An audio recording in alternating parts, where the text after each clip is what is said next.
This video will be teaching you about adjusting entries within accounting. So what are adjusting entries?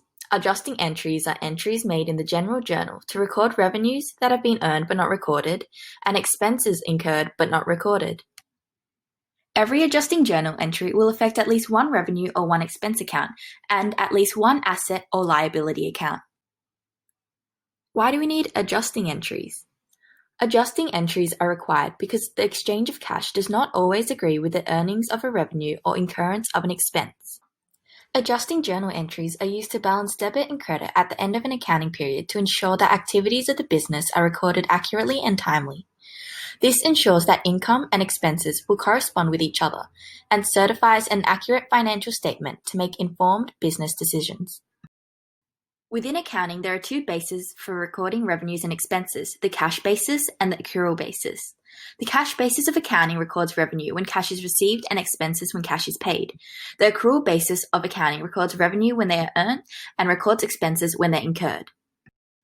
Adjusting entries and scenarios. Deferred revenue is earned when cash is received before revenue. An example is an insurance company receives the cash at the beginning of the policy. The entry before end of period is cash, debit, and liability, credit. Adjusting entry at the end of the period is liability, debit, and revenue, credit. Accrued revenue is earned when cash is received after revenue. For example, the phone company receives cash after customers have made calls. The adjusting entry at the end of the period is receivables, debit, and revenue, credit. The entry after the end of the period is cash, debit, and receivables, credit.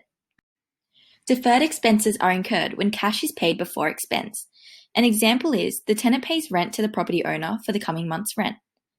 The entry before end of period is prepaid asset, debit, and cash, credit.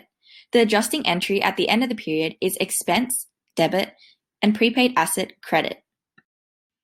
Accrued expense is incurred when cash is paid after an expense. An example is water may be used for 6 months before the bill is received then paid. The adjusting entry at the end of the period is expense, debit, and payable, credit. The expense after the end of the period is payable, debit, and cash, credit. But how are we supposed to remember the difference between deferred and accrued? Well, accrued is always after the revenue is earned or after the expense is incurred. So this video informed you on adjusting entries, cash basis and accrual basis, and adjusting entry scenario.